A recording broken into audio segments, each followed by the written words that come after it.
That idea of saying people came out of nowhere is nonsense. There is nobody who comes out of nowhere. Just because you are not there when he's killing the lion and the bear does not mean he did not kill them. Nobody appears before Goliath just like that. In everybody's destiny, there is what is called the season of appearing. John remained in the wilderness until his season of appearing. Many years ago, sir, I used to play keyboard for a man who would later run a prison ministry. That time they went to preach. They were part of the people who went to preach for even one of the former, president in this nation when he was in prison. I used to play keyboard for them. I would carry my own keyboard and trek. I had my church. I would finish and come back and trek and go and play the keyboard. For all the time I played that keyboard, the only reward I ever got in my life was one bottle of Fanta and one cassette during the launching. Many people cannot serve now. They didn't tell me thank you. They didn't give me money. It's a joke. When you love Jesus, it's an honor to even play any kind of role, whether it's cleaning. We live in a generation that is obsessed about thank you. Don't get me wrong. Leaders should be very thoughtful.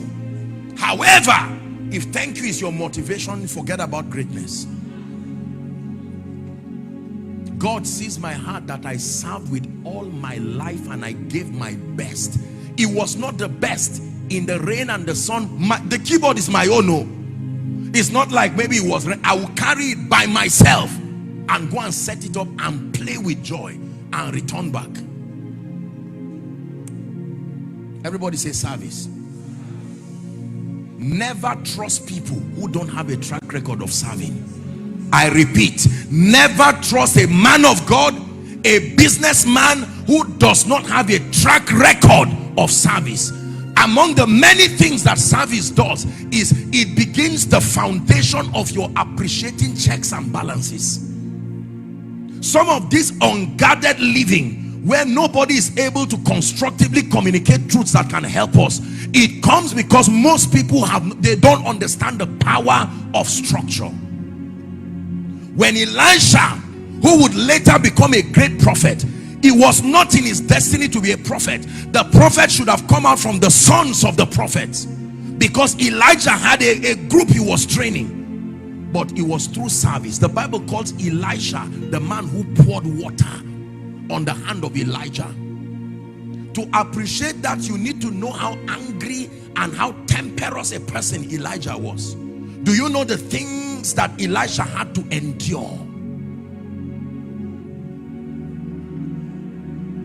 Another benefit of service is that it builds compassion in you, because from the things that you have tasted and touched, good or bad, it will now help to filter the way you do ministry. Most people do not have conscience and empathy because they never served. Even if you serve a man who ill-treats you, even if you serve a man who is not his best, because all men are men, the best of us is still human. You will see that human side, whether some weakness, some area that has not been corrected yet, or God is still working on. The man can be a mighty prophet, yet he's an angry man. When he gets angry, it's as if Jesus just left him. He can rain it down on you, and while you want to run away, God will say stay. I don't endorse the anger, but I found something in it that can train you. He will say stay there. Some of you, let me tell you this, because of your destiny, God will relocate you and put you in the family of extremely harsh and insensitive people for a period of 5 or 6 years. You will cry and cry and cry and say, God, are you this heartless? And God will say, no, I am that thorough. I know where you are going, and I know, although the limitation in their character is not the best, but I have found it a useful tool to train you for the kind of place you are going. So they will wake you up by 2 a.m. They think they are being wicked to you, and they make you wash the plates by 2 a.m. and while you are crying, your destiny is rejoicing. He's saying that is the exact kind of discipline that will be needed for the ministry God is calling you. Can I tell you, when God is silent, understand what he's saying. When God is silent on you, among the many things he's saying is that what you are going through is birthing something consistent with his will. The silence of God is a voice. You must know what he's saying when he's not saying anything. Are we together? Let me tell you this. The school of the spirit is so meticulous in its dealings. Any class you jump in the school of the spirit, that will become the weapon Satan will use to kill you.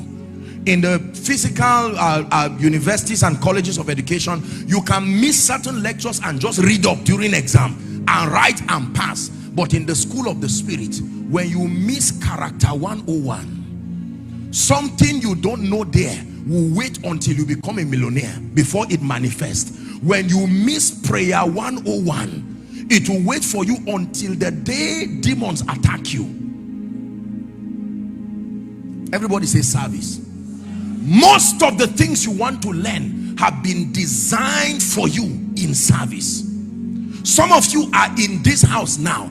The truth is that eventually and in the future, you will be running your own ministries too, but God planted you quietly. Now here is where the devil has mastered something about the itch of men to find expression. When God wants to give you 2 million next week, the devil will give you 500,000 today, 20 naira, so that you pick everything in a hurry and run away.